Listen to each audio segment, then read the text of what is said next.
बिल्कुल सही कहा आपने। और आज की बातचीत में ना हम एक ऐसे हुनर पर गौर करेंगे जो एलआईसी में लंबी कामयाबी के लिए आप कह सकते हैं बेहद जरूरी है। अक्सर लगता है कि सफलता सिर्फ पॉलिसी बेचने से आती है ना? लेकिन हकीकत शायद ये है कि असली तरक्की रिश्ते बनाने और एक मजबूत नेटवर्क तैयार करने में छुपी है। वो कहते भी है ना, आपका नेटवर्क ही आपकी नेटवर्थ है। तो आज हम इसी पर गहराई से बात करेंगे। एलआईसी एजेंट्स के लिए नेटवर्किंग ये असल में है क्या, क्यों इतनी जरूरी है, और सबसे जरूरी इसे कैसे शुरू करके इसमें मास्टर बन सकते हैं ताकि सही क्लाइंट्स की कभी कमी ना हो। बिल्कुल सही कहा आपने। और आज हमारी बातचीत का मकसद भी यही समझना है कि कैसे सही तरीके से की गई नेटवर्किंग एक एलआईसी एजेंट के करियर को, उनकी आमदनी को और यहां तक कि उनके जीने के अंदाज को पूरी तरह बदल सकती है। मतलब लक्ष्य सिर्फ पॉलिसी बेचना नहीं है, बल्कि ऐसे गहरे रिश्ते बनाना है जिससे आपके पास सही मौकों और अच्छे रेफरल्स की एक लगातार धारा बनी रहे। अच्छा, तो इसे थोड़ा और खोलते हैं। सबसे पहले ये नेटवर्किंग आखिर है क्या, अगर बिल्कुल आसान भाषा में समझना हो तो? हाँ, आसान शब्दों में कहूं तो नेटवर्किंग का मतलब है लोगों के साथ सच्चे मतलब असली वाले रिश्ते बनाना और उन्हें वक्त के साथ निभाना, उन्हें मजबूत करना। लेकिन यहाँ एक दिलचस्प बात है, ये सिर्फ विजिटिंग कार्ड्स इकट्ठा करना या व्हाट्सएप पर कॉन्टैक्ट्स की लिस्ट लंबी करना नहीं है। हाँ, ये तो अक्सर लोग समझते हैं। सही। असल में नेटवर्किंग 3 चीजों का मेल है। पहला विश्वास मतलब ट्रस्ट, दूसरा रिश्ता यानी रिलेशनशिप, और तीसरा वैल्यू का लेन देन मतलब वैल्यू एक्सचेंज। अगर एलआईसी के नजरिए से देखें तो इसका मतलब हुआ कि आप एक तो अपने संभावित ग्राहकों का मतलब प्रोस्पेक्ट्स का दायरा बढ़ाते रहें, दूसरा उन प्रोस्पेक्ट्स को भरोसे के साथ क्लाइंट्स में बदलें, और तीसरा उन क्लाइंट्स को इतना खुश रखें कि वो आपके लिए बिना कहे ही दूसरों को आपके बारे में बताएं। बेसिकली आपके ब्रांड एम्बेसडर बन जाएं और रेफरल्स दें। और इसीलिए ये तरीका कोल्ड कॉलिंग या अनजान लोगों को सीधे पॉलिसी बेचने की कोशिश करने से कहीं ज्यादा असरदार और टिकाऊ है, क्योंकि ये भरोसे की नींव पर काम करता है। तो ये बात तो समझ आती है कि रिश्ते अहम है, लेकिन एक एलआईसी एजेंट के लिए नेटवर्किंग इतनी जरूरी क्यों है? मतलब क्या कुछ खास वजह गिना सकते हैं? हाँ, बिल्कुल। इसकी अहमियत समझने के लिए 5 मुख्य कारण हैं और ये जानना वाकई जरूरी है। पहला है ट्रस्ट यानी विश्वास। देखिए, इंश्योरेंस जैसा प्रोडक्ट भरोसे पर ही बिकता है ना? बिल्कुल। तो जब आप किसी के नेटवर्क से आते हैं या किसी जानने वाले के जरिए मिलते हैं तो भरोसे की पहली सीढ़ी आप अपने आप चढ़ जाते हैं।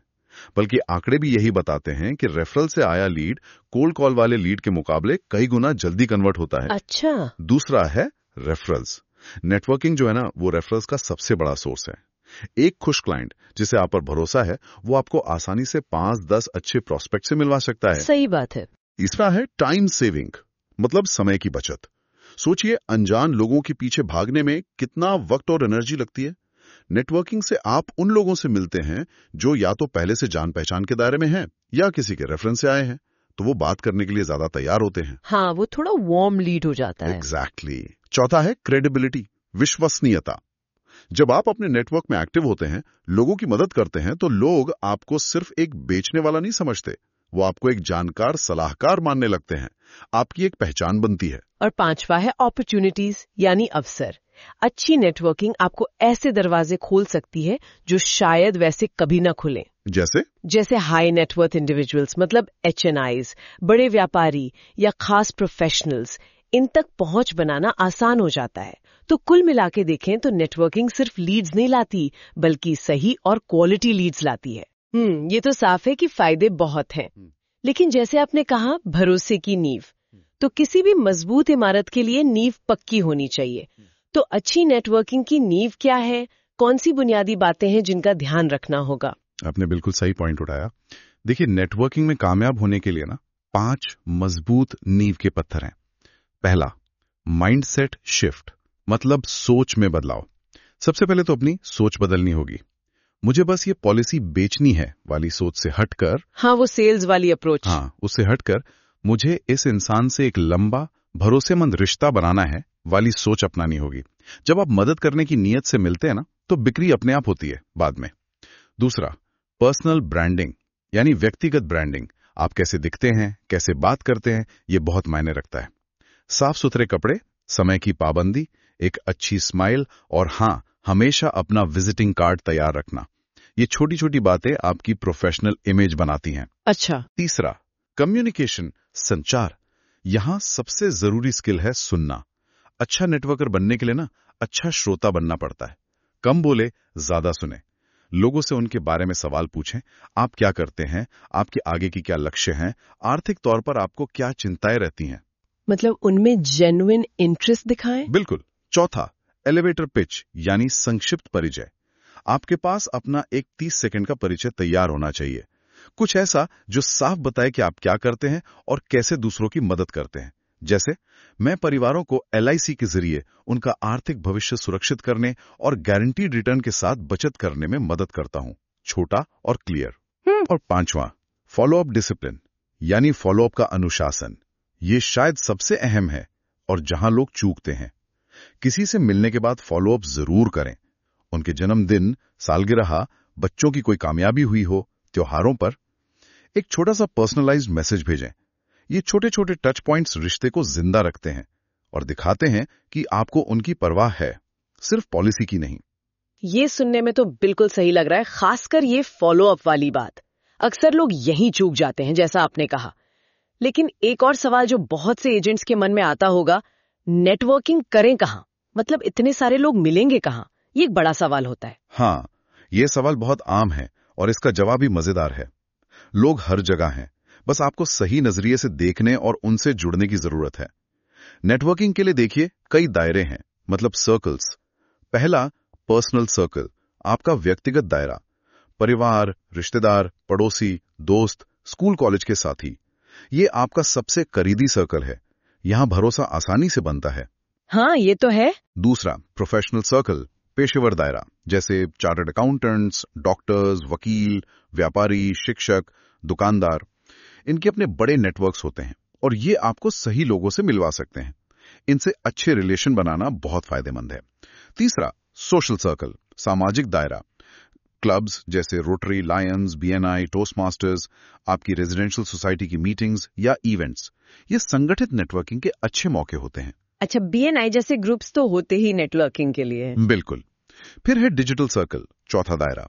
लिंक्डइन, व्हाट्सएप ग्रुप्स, प्रोफेशनल या इंटरेस्ट बेस्ड वाले, फेसबुक, इंस्टाग्राम। यहां बस एक बात का ध्यान रखना है, सिर्फ बेचने वाले पोस्ट न डालें। उपयोगी जानकारी, फाइनेंशियल टिप्स या इंडस्ट्री की खबरें शेयर करें। लोगों के पोस्ट पर कमेंट करें, बातचीत शुरू करें। मतलब वैल्यू एडिशन करें। Exactly, value addition.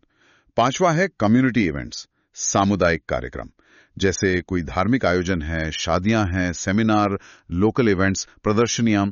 ऐसी जगहों पर लोग अक्सर खुले मिजाज में होते हैं और बात करना आसान होता है। और हाँ, सबसे शक्तिशाली सोर्स, छठा, क्लाइंट रेफरल्स। क्लाइंट रेफरल्स, आपका हर संतुष्ट क्लाइंट आपकी चलती फिरती मार्केटिंग टीम है। उनसे सही तरीके से रेफरल मांगना सीखना, ये अपने आप में कला है। ठीक है, तो जगह तो बहुत है, ये तो क्लियर हो गया।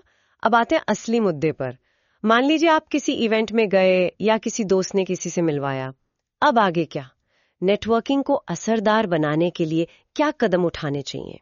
मतलब क्या रणनीतियां हैं जो वाकई काम करती हैं? बिल्कुल।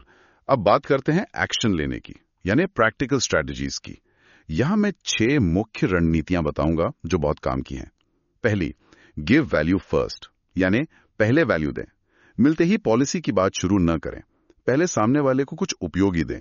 ये कोई जानकारी हो सकती है, कोई सलाह है, या बस उनकी बात ध्यान से सुनना भी हो सकता है। जैसे, मान लीजिए टैक्स बचाने का कोई नया नियम आया है या बच्चों की पढ़ाई के लिए कोई अच्छी सरकारी स्कीम है। ऐसी बातें करें। विश्वास पहले बनता है, पॉलिसी बाद में बिकती है। ये सही अप्रोच है। दूसरी, द 70-20-10 रूल। इसे आप बातचीत का सुनहरा नियम समझ सकते हैं। अपनी बातचीत का करीब 70% हिस्सा सामने वाले व्यक्ति, उनके काम, उनकी रुचियों के बारे में रखें। 20% हिस्सा सामान्य विषयों जैसे परिवार, शौक, हाल की घटनाओं पर रखें। और सिर्फ 10%, वो भी जब सही मौका लगे, अपने LIC समाधानों के बारे में बताएं। फोकस दूसरे पर होना चाहिए। ये तो बड़ा इंटरेस्टिंग रूल है, 70-20-10। हाँ, ये बहुत काम करता है। तीसरा, बिल्ड रैपो, यानी तालमेल बिठाएं। लोगों को वो लोग पसंद आते हैं जो उनके जैसे होते हैं। बातचीत में कॉमन ग्राउंड ढूंढें। क्या आप एक ही शहर से हैं? क्या आपके शौक मिलते हैं? क्या आप एक ही स्कूल या कॉलेज में पढ़े? कोई कॉमन दोस्त है? ये छोटी बातें कनेक्शन बनाती हैं। हाँ, वो कनेक्शन फील होना जरूरी है। बिल्कुल। चौथी strategy, ask for referrals smartly, मतलब स्मार्ट तरीके से रेफरल्स मांगे। रेफरल्स मांगना एक कला है।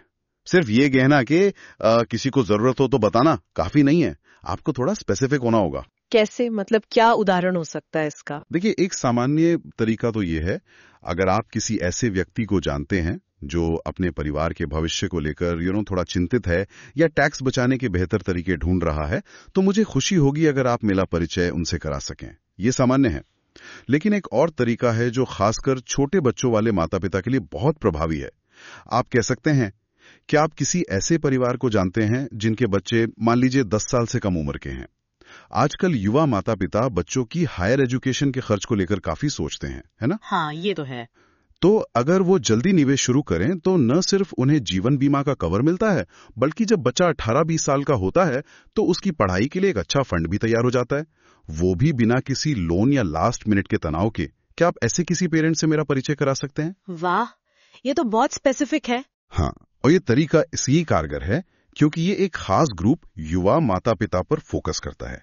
उनकी एक खास जरूरत शिक्षा फंड को उजागर करता है और आपको सिर्फ एक सेल्स पर्सन नहीं, बल्कि एक फिक्रमंद देखभाल करने वाले सलाहकार के तौर पर पेश करता है। ये वाकई एक स्मार्ट तरीका है रेफरल मांगने का। बिल्कुल।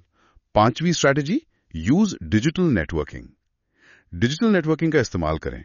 आज के जमाने में ये बहुत जरूरी है। लिंक्डइन, फेसबुक या व्हाट्सएप पर अपनी सफलता की कहानियां शेयर करें।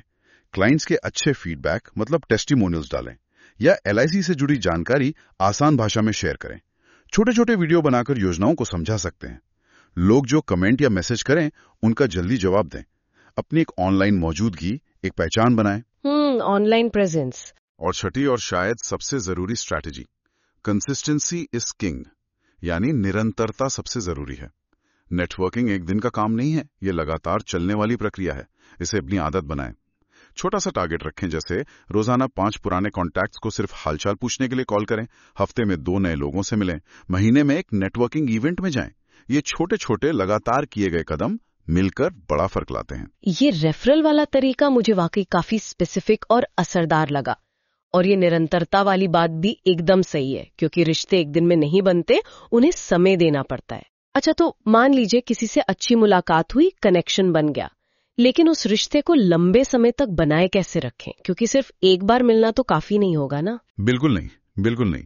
पहली मुलाकात तो बीज बोने जैसा है। फसल के लिए पौधे को पानी देना पड़ता है, उसे सींचना पड़ता है। रिश्तों को नर्चर करना बहुत जरूरी है। इसके लिए कुछ आसान लेकिन बहुत असरदार तरीके हैं, जैसे त्योहारों पर, जन्मदिन पर, सालगिरह पर व्यक्तिगत शुभकामनाएं भेजें।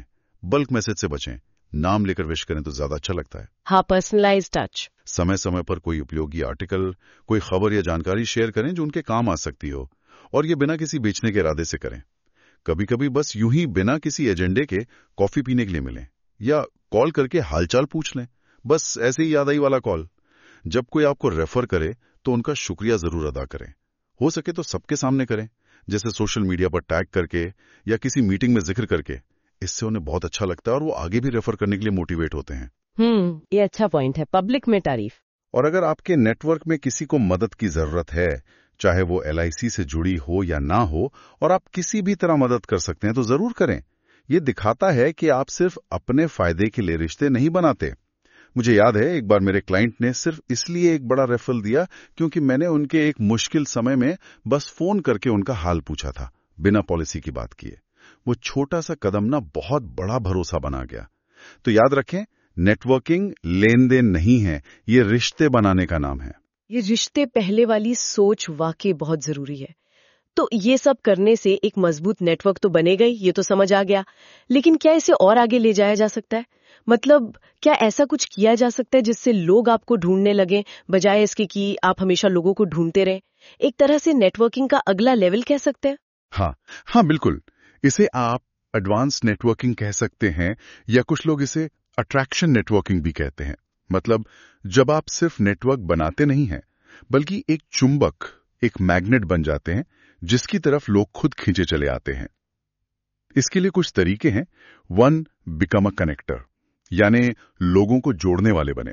अपने नेटवर्क में ऐसे लोगों को पहचानें जो एक दूसरे के काम आ सकते हैं और उनका आपस में परिचय कराएं। जब आप दूसरों के लिए मौके बनाते हैं तो लोग आपको बहुत इज्जत देते हैं और आपको एक मूल्यवान रिसोर्स की तरह देखते हैं। अच्छा, मतलब दूसरों की मदद करना।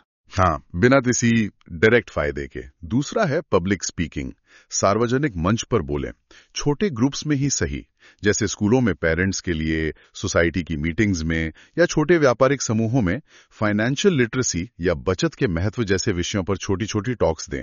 इससे आपकी पहचान एक एक्सपर्ट के तौर पर बनती है, लोग आपको जानने लगते हैं। तीसरा, स्ट्रॉन्ग ऑनलाइन पर्सनल ब्रांड, एक मजबूत ऑनलाइन पहचान बनाएं। लिंक्डइन, फेसबुक, इंस्टाग्राम जैसे प्लेटफॉर्म्स पर लगातार अच्छी, उपयोगी और प्रोफेशनल जानकारी शेयर करते रहें। अपनी फील्ड के जानकार के तौर पर खुद को स्थापित करें। धीरे धीरे लोग सलाह के लिए आपके पास आने लगेंगे। दूसरों को वैल्यू देते हैं, निस्वार्थ भाव से उनकी मदद करते हैं, तो धीरे धीरे आपकी एक ऐसी साख, एक ऐसी रेपुटेशन बन जाती है कि लोग खुद आपसे जुड़ना चाहते हैं। फिर आपको कम प्रयास करना पड़ता है, मौके आपके पास चल कर आते हैं। ये तो कमाल की बात है। एक चुंबक बनना, ये तो सच में नेक्स्ट लेवल है। लेकिन जैसे हर काम में होता है, नेटवर्किंग में भी कुछ गलतियां होती होंगी जो लोग अक्सर कर बैठते हैं। ऐसी कौन सी आम गलतियां हैं जिनसे LIC एजेंट्स को बचना चाहिए? What not to do? हाँ, कुछ कॉमन मिस्टेक्स हैं जो सारी मेहनत पर पानी फेर सकती हैं। इनसे बचना बहुत जरूरी है। पहला, स्पैमिंग।